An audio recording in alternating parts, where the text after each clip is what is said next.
कि चमन को सींचने में पत्तियां कुछ गिर रही होंगी। यही इल्जाम हम पर लग रहा है बेवफाई का। चमन को सींचने में पत्तियां कुछ गिर रही होंगी, यही इल्जाम हम पर लग रहा है बेवफाई का। मगर कलियों को जिसने रौंद डाला अपने हाथों से, वही दावा करे हैं अब चमन की रहनुमाई का। हम सब जानते हैं कि बीएसएफ को कहा जाता है it is first line of defence. देखिए, सेना सीमा पर लड़ती है और जो पुलिस बल है वो अंदर लॉ एंड ऑर्डर को संभालते हैं, मगर सेंट्रल आर्म पुलिस फोर्स एक ऐसी फोर्स है जो सीमा पर भी मोर्चा संभालती है और देश के अंदर भी मोर्चा संभालती है। 2014 26 मई को हमारी सरकार आई और आप सबको ध्यान होगा 2014 से पहले बीएसएफ, वो हमारा सेंट्रल पैरामिलिट्री फोर्स जो कि बॉर्डर पे तैनात रहता था, शेलिंग की बहुत घटनाएं आती थी और उस समय बीएसएफ के डीजी का फोन आया तत्कालीन गृह मंत्री राजनाथ सिंह जी के पास कि सर शेलिंग हो रही है, हमने सफेद झंडा दिखा दिया है। तो पूछा गया सफेद झंडा क्यों दिखाया है? तो कहा गया साहब हमें यही आदेश है कि जब शेलिंग हो तो सफेद झंडा दिखाना है।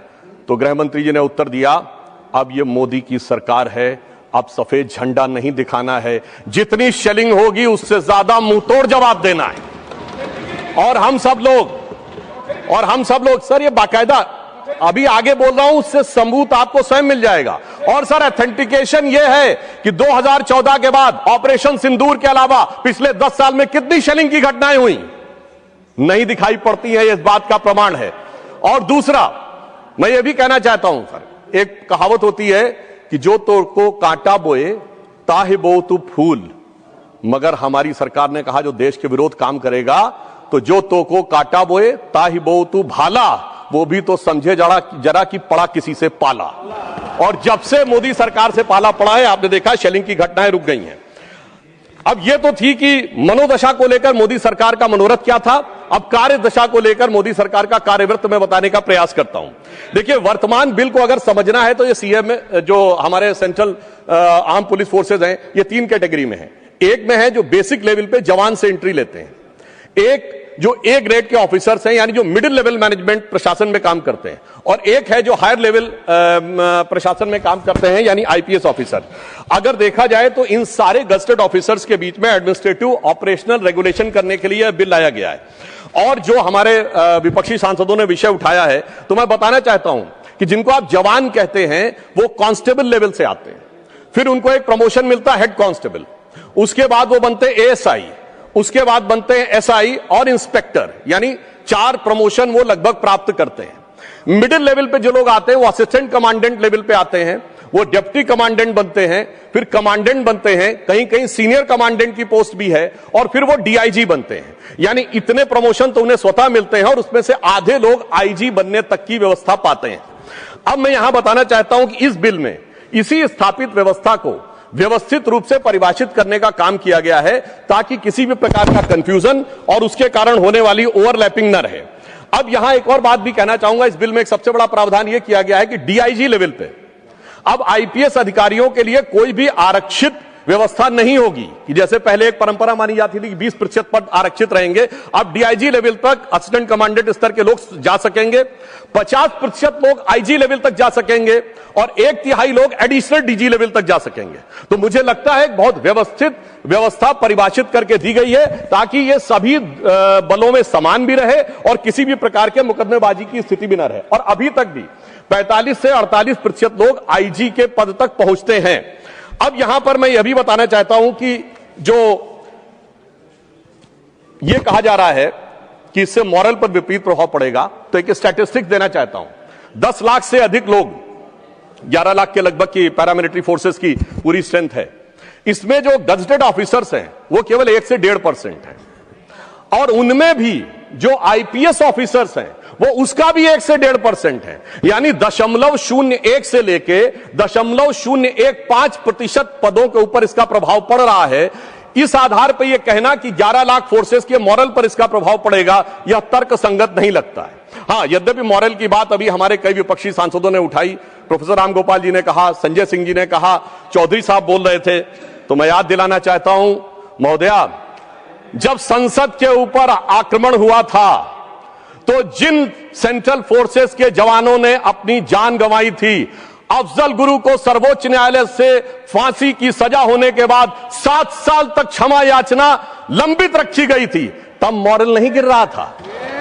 दूसरा, और इतना ही नहीं, उस समय उन लोगों ने आक्रोश में आकर अपने मेडल वापस कर दिए थे, तब मॉरल नहीं गिर रहा था। और मैं कहना चाहता हूं, मगर सोनिया जी की आंखों में तब भी आंसू नहीं आए थे, पर बकौल सलमान खुर्शीद बटाला हाउस इनकाउंटर के आरोपियों के लिए आंखों में आंसू आए थे। यह दर्शाता है कि किस प्रकार के हमारे सुरक्षा बलों के मॉरल के ऊपर किस ढंग की राजनीति की जाती थी। परंतु हमारी सरकार तीनों स्तरों पर, जवान, मिडिल लेवल एडमिनिस्ट्रेटिव ऑफिसर और हाई लेवल एडमिनिस्ट्रेटिव ऑफिसर, तीनों की गुणवत्ता और व्यवस्था को लेकर पूरी तरीके से संवेदनशील है।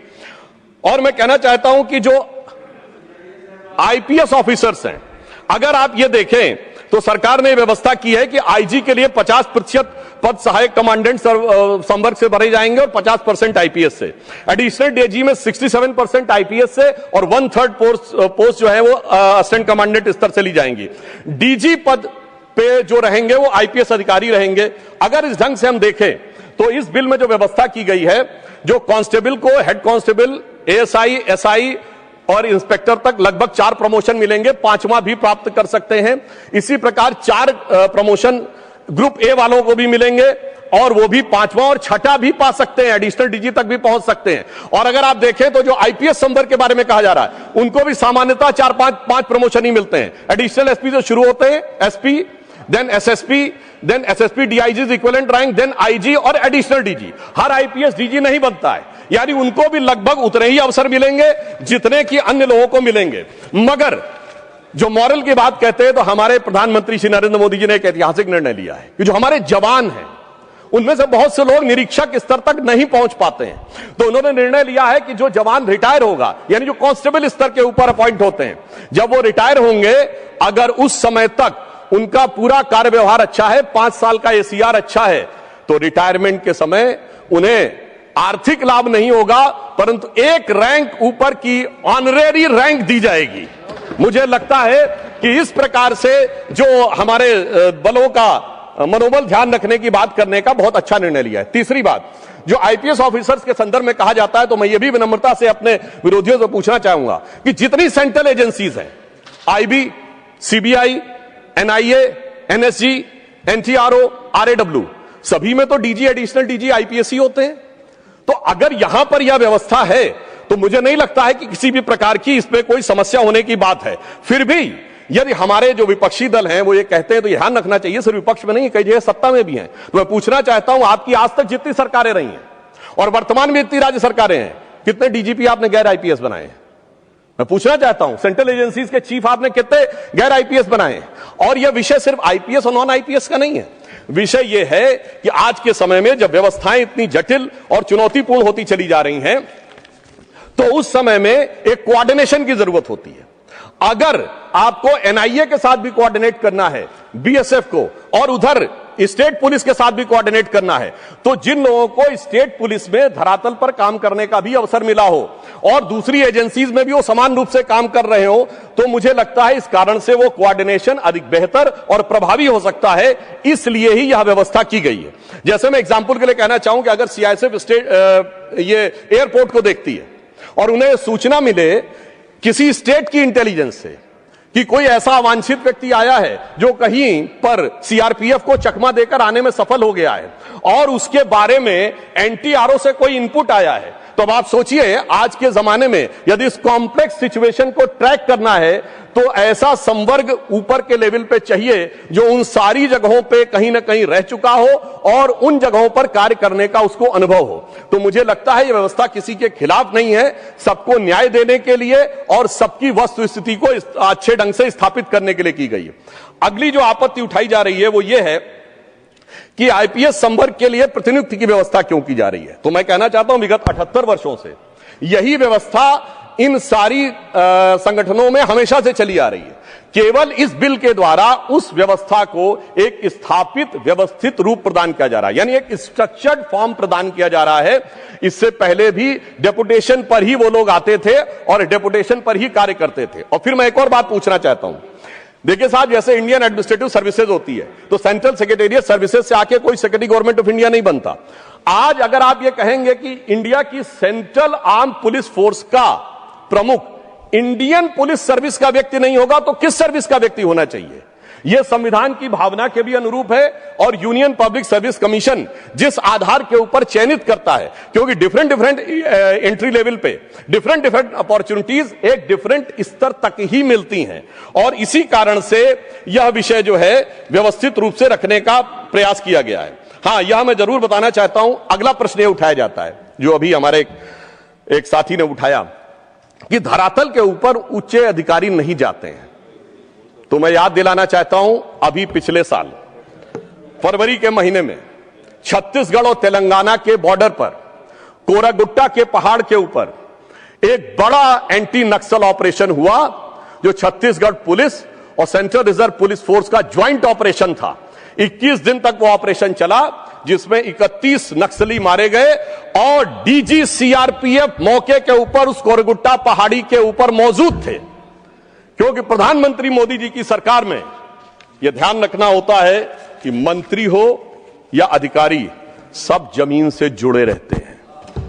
मगर मैं कहना चाहूंगा कि हमारे जो विपक्ष के लोग हैं, यहां अफसर तो छोड़िए, मंत्री तो छोड़िए, इन लोगों के सर्वोच्च नेता भी जमीन से जुड़े कम और उड़े ज्यादा रहते हैं और उड़ते भी ऐसे हैं कि देश से भी उड़कर जब तक विदेश पहुंच जाया करते हैं। तो मुझे लगता है जो जुड़े कम और उड़े ज्यादा रहते हैं उन्हें धरातल की समझ कम होती है।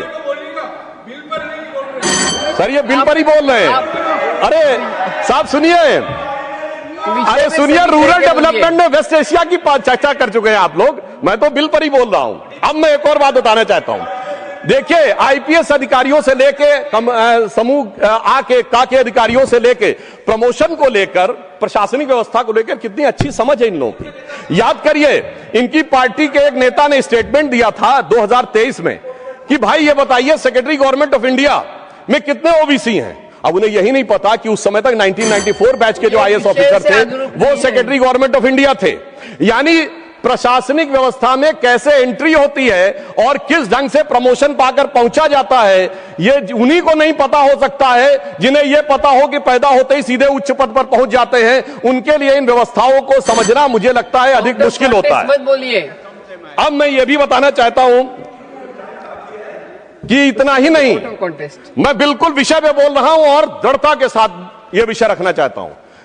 कांग्रेस पार्टी के एक सर्वोच्च नेता ने बोला था, यह कहा था जनवरी 2025 में कि हमें संघ भाजपा से नहीं इंडियन स्टेट से भी लड़ना है। इंडियन स्टेट का डिफेंडर कौन है? इंडियन स्टेट का डिफेंडर कौन है? Central administrative police force Indian state के डिफेंडर्स हैं और इसलिए मैं कहना चाहता हूं उनको हम डिफेंड करने के लिए खड़े हुए हैं जिनको कि आप लोग जिनको अटैक करने की बात करते हैं। और वह बात भी मैं सब प्रमाण बोलता हूं। आज भी इनकी मानसिकता क्या है? अभी 16 अप्रैल 2024 को छत्तीसगढ़ के कांकेर जिले में एक मुठभेड़ हुई जिसमें 29 नक्सली मारे गए और छत्तीसगढ़ के कांग्रेस के नेताओं ने और वहां के पूर्व मुख्यमंत्री ने यह कह दिया कि ये तो गरीब आदिवासी थे, ये मुठभेड़ फर्जी थी। और सर 2 दिन के बाद 18 अप्रैल 2024 को नक्सली संगठनों ने यह प्रेस रिलीज जारी कर दी कि मुठभेड़ में उनके इतने लोग मारे गए। मुझे लगता है ये अपने आप में इस बात का प्रमाण है कि इस तरह के संवेदनशील विषय के ऊपर केंद्रीय सुरक्षा बलों के जो मॉरल के ऊपर, उनकी मानसिकता और मनोदशा के ऊपर जो राजनीति की जाती है उस राजनीति से बचने का प्रयास करना चाहिए। और फिर मैं एक दुखद उदाहरण याद दिलाना चाहता हूं, सारे देश को याद होगा। 6 अप्रैल 2010 को दंतेवाड़ा में 76 सीआरपीएफ के जवान शहीद हो गए थे। उनकी दर्दनाक मृत्यु हुई, पर मीडिया में यह भी समाचार आए थे कि कई जगहों पर जश्न मनाया गया था। और जश्न मनाने के बाद उस समय इस जश्न का भी विरोध किसने किया? सत्ता में बैठे लोगों ने नहीं किया था, विपक्ष में भी हम ही ने किया था, भाजपा ने किया था, संघ ने किया था और यूनिवर्सिटीज में अखिल भारतीय विद्यार्थी परिषद ने किया था। और मैं यह भी बताना चाहता हूं कि उसी समय के बाद 16 मई 2010 को छत्तीसगढ़ के सुकमा में एक आईडी ब्लास्ट में 16 जवान केंद्रीय बलों के मारे गए और उसी के साथ 15 आदिवासी भी मारे गए। परंतु उसके बाद उसके लिए एक भी शब्द नहीं निकला। बड़े आश्चर्य और दुखद की बात है कि जिस प्रकार के लोग, और मैं सभापति महोदया यह भी कहना चाहता हूं, भारत के केंद्रीय सुरक्षा बल अपनी जान पर खेलकर जिस नक्सल समस्या से लड़ रहे थे, और उस समय की कांग्रेस सरकार की सुप्रीम लीडर की अध्यक्षता में हो रही super cabinet national advisory council के कई सदस्य ओपनली उस समय माओवादियों के समर्थन और हमारे केंद्रीय सुरक्षा बलों के आरोपित करते हुए स्टेटमेंट देते थे। मैडम, ये सीएपीएफ के अगेंस्ट में दिए गए स्टेटमेंट है, अगर होगा तो मैं कोट भी कर दूंगा, इसलिए मैं बिल्कुल विषय के ऊपर ही बोल रहा हूं।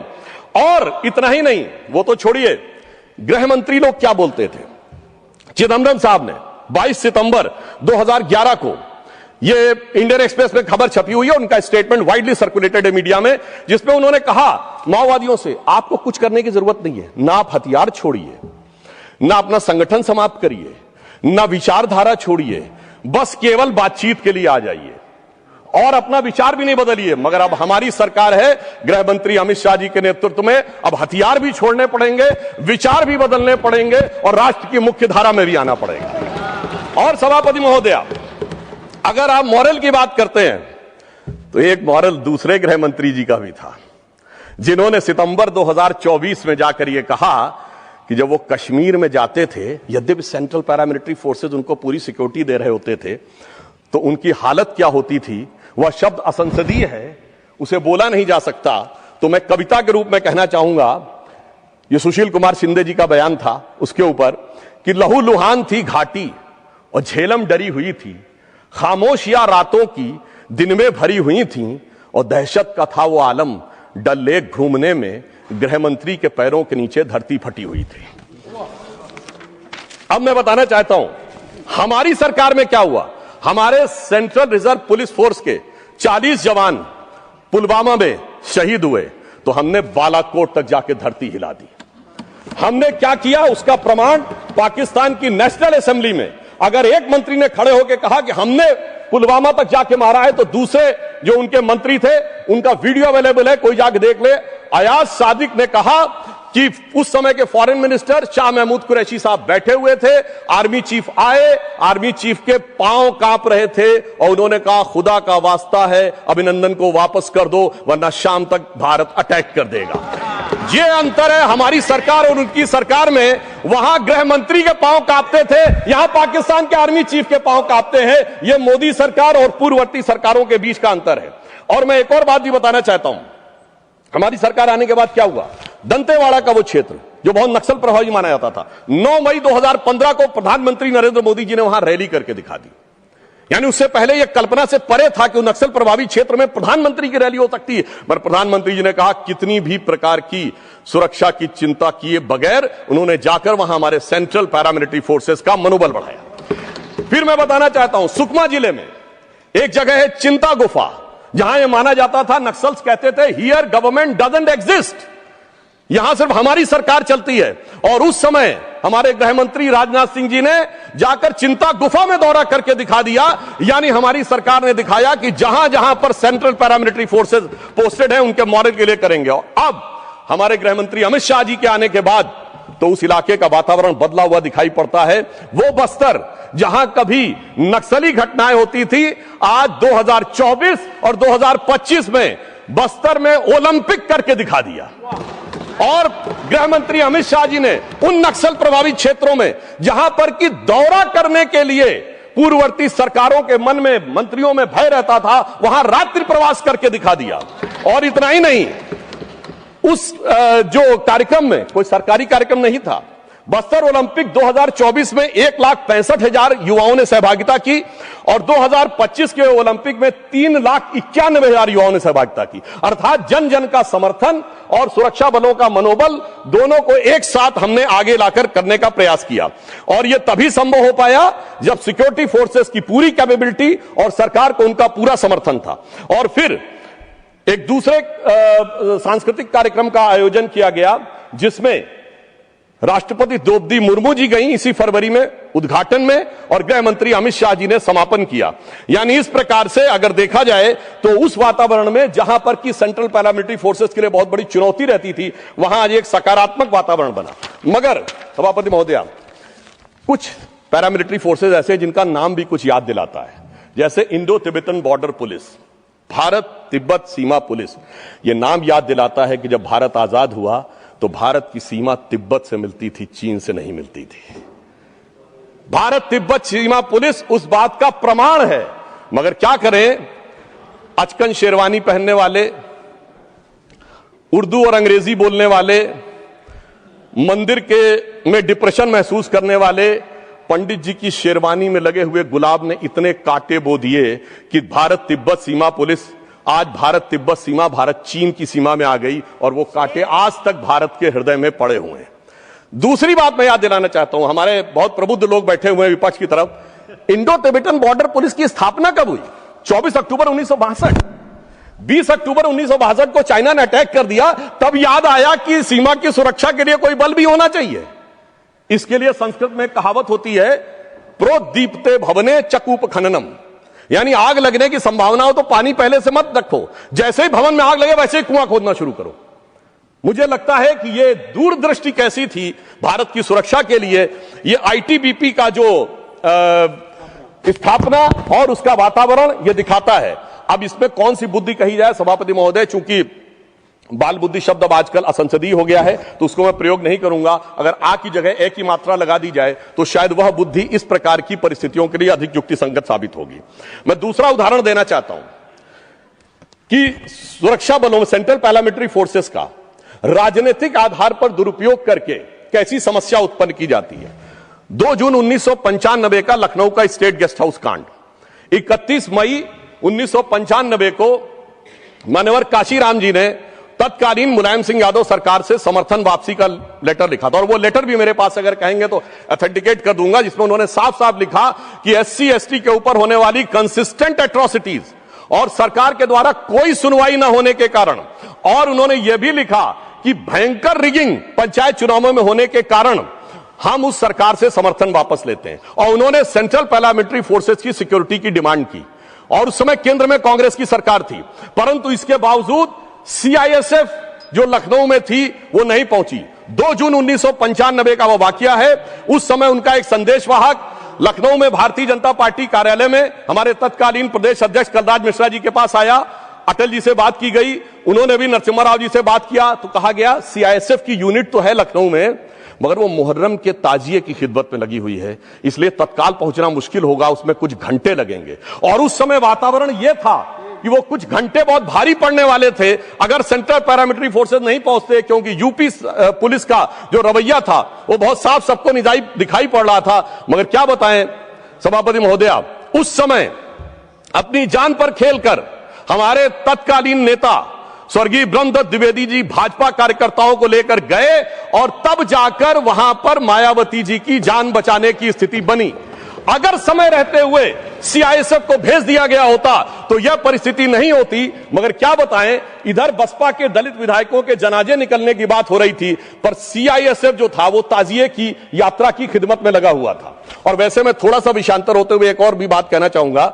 आजकल खमैनी साहब का बड़ा नाम लिया जाता है, जो शियाओं के धर्मगुरु थे, मगर साहब लखनऊ में शियाओं का मुहर्रम का जुलूस निकलने नहीं दिया जाता था, प्रतिबंध रहता था। वो तब शुरू हुआ जब अटल जी की सरकार आई 22 साल के बाद, तब जाके शियाओं का मदे साहबा का जुलूस निकलना शुरू हुआ, क्योंकि केंद्रीय सुरक्षा बलों का भी जो प्रयोग है वो धरातल पे तौल के किया जाता है। ये वाला वोट बैंक मजबूत है तो कोई बात नहीं, इसमें भी कौन शिया मजबूत है कि सुन्नी मजबूत है उसके आधार पर सीआईएसएफ के डिप्लॉयमेंट को देखा जाता था। अब यहां मैं ये कहना चाहूंगा, आज भी आपने देखा होगा बीएसएफ के ऊपर इस प्रकार के आरोप लगते थे जब कांग्रेस की सरकार थी कि बांग्लादेश से इन्फिल्ट्रेशन हो रहा है। मैं कहना चाहता हूं बीएसएफ की गलती नहीं थी, लैंड बाउंड्री एग्रीमेंट ही नहीं था। आधा गांव बांग्लादेश में, आधा गांव भारत में। 2016 में मोदी जी की सरकार ने आने के बाद वहां पर डिमार्केशन किया, लैंड बाउंड्री एग्रीमेंट हुआ। अब या तो गांव भारत में है या गांव बांग्लादेश में है, उसके बाद वहां कांटे की बाढ़ लगाई गई। इस कारण से अब इन्फिल्ट्रेशन रुका। मगर एक राज्य है जहां अभी तक भी फेंसिंग नहीं हो सकी है, वो है पश्चिम बंगाल। इसलिए अगर वहां पर बीएसएफ को जमीन नहीं मिल रही है तो मेरे विपक्षी साथियों से मैं पूछना चाहूंगा कि सेंट्रल पैरामिलिट्री फोर्स या सेंट्रल आर्म पुलिस फोर्सेस के लिए आपके मन में क्या है, यह इस बात से बहुत साफ हो जाता है। हाँ, एक बात मैं और कहना चाहता हूं कि चुनावों में 1989 तक सेंट्रल आर्म पुलिस फोर्सेस का उपयोग नहीं होता था। टीएन शेषन जी ने इसकी शुरुआत करवाई। पहले लोकल पुलिस यूज होती थी, और जब तक लोकल पुलिस होती थी धड़ाधड़ चुनाव जीतते थे। जब से central arm paramilitary forces 96 onwards deploy होने शुरू हो गई हैं, क्योंकि वो उस राज्य के नहीं होते हैं, उनका किसी प्रकार का कोई कनेक्शन और वो नहीं होता है, उसके बाद से कांग्रेस और हमारे विपक्षी दलों के दिन थोड़ा गर्दिश में आने लगे हैं। क्योंकि पुराने जमाने में जैसे बूथ कैप्चरिंग और अन्य चीजें होती थीं, सीएपीएफ के जवानों के द्वारा वो संभव नहीं होती। और मैं कह सकता हूं कि चुनावी ड्यूटी में हमारे सेंट्रल आर्म पुलिस फोर्सेज ने बहुत ईमानदारी, दृढ़ता और तत्परता के साथ काम किया है। आज भी पश्चिम बंगाल चुनाव में यह सवाल उठाया जाता है कि इतनी कंपनीज सीआरपीएफ की क्यों भेजी जा रही हैं। उसका बड़ा स्पष्ट सा कारण है, पहले 6-7 चरणों में चुनाव हो रहे थे, तो एक जगह से कंपनी रहेगी, दूसरे चरण में चली जाएगी, तीसरे में, अब 2 चरण में चुनाव है, तो मानी हुई बात है 3 गुनी अधिक कंपनीज की आवश्यकता तो होगी। इसलिए मैं अपने विपक्षी दलों से कहना चाहता हूं कि सेंट्रल आर्म पुलिस फोर्सेज के ऊपर किसी भी प्रकार की इस प्रकार की राजनीति से बचने का प्रयास करना चाहिए।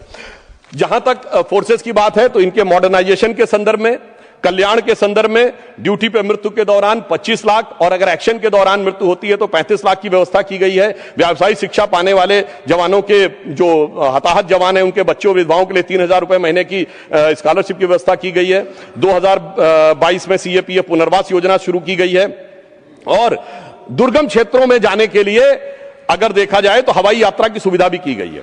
आधुनिकीकरण के लिए भी, सेंट्रल आर्म पुलिस फोर्सेस के आधुनिकीकरण के लिए भी कई मैकेनिज्म बनाए गए हैं। Indian cyber crime coordination centre बनाया गया है, national cyber crime portal centre बनाया गया, और 2021 में citizens financial cyber fraud reporting and management system बनाया गया है, जिसके द्वारा 1930 हेल्पलाइन का प्रयोग करते हुए अब तक 17.82 लाख शिकायतें और 5500 करोड़ रुपए जनता के डूबने से बचाए जा चुके हैं। इसलिए मैं महोदया यह कहना चाहता हूं कि हमारी सरकार ने सेंट्रल आर्म पुलिस फोर्सेस की व्यवस्था, सेंट्रल आर्म पुलिस फोर्सेस की मनोदशा और सेंट्रल आर्म फोर्सेस की एडमिनिस्ट्रेटिव कैपेबिलिटी, तीनों के लिए बहुत शानदार तरीके से, संवेदनशील तरीके से काम किया है। और इतना ही नहीं, इस वातावरण को बढ़ाने के लिए, इस वातावरण को और बेहतर करने के लिए अगर देखें तो गृह मंत्री अमित शाह जी ने एक और अनोखी पहल की शुरुआत की है। उन्होंने जवानों को वृक्षारोपण के कार्य के लिए लगाया है। वृक्षारोपण के कार्य से एक सकारात्मक वातावरण उत्पन्न होता है और उसमें अब तक 7 करोड़ पौधे हमारे सीएपीएफ के जवानों के द्वारा लगाए जा चुके हैं। अर्थात अब और एक और बात यह है कि पहली बार सीआईएसएफ में महिला बटालियन अलग से स्थापित करने की व्यवस्था प्रधानमंत्री मोदी जी की सरकारों ने की है। और जो हॉरिजॉन्टल व्यवस्था रिजर्वेशन की कई स्थानों के ऊपर सीएपीएफ में हमारी सरकार ने की है। सेना से आने वाले अग्निवीरों के लिए भी यहां पर पदों को आरक्षित करने की व्यवस्था सीएपीएफ में की है, ताकि आर्म फोर्सेस के साथ एक बेहतर तारतम्य बना रहे। परंतु मैं यह कहना चाहता हूं, हम तो पौधे लगा रहे हैं, जिनके जमाने में सीएपीएफ के जवानों के अरमान के पूरे बगीचे उजाड़ दिए गए थे, वो जब आकर आज कहते हैं कि साहब उनके दिल में बड़ी संवेदना है, तो उनकी परिस्थिति के ऊपर, मतलब जिनकी आंखों में आंसू भी नहीं आए थे, जिनकी आंखों में कभी उन्होंने उन बलों के लिए कुछ नहीं किया था, तो मैं अंत में एक पंक्ति कहकर अपना विषय समाप्त करना चाहता हूं कि जो आप हम पे आरोप लगा रहे हैं और आपके कार्यों को देखें तो देश की जनता उसको भली भांति देखती है। जिसे एक पंक्ति में कहूंगा कि चमन को सींचने में पत्तियां कुछ गिर रही होंगी, यही इल्जाम हम पर लग रहा है बेवफाई का। चमन को सींचने में पत्तियां कुछ गिर रही होंगी, यही इल्जाम हम पर लग रहा है बेवफाई का। मगर कलियों को जिसने रौंद डाला अपने हाथों से, वही दावा करे हैं अब चमन की रहनुमाई का।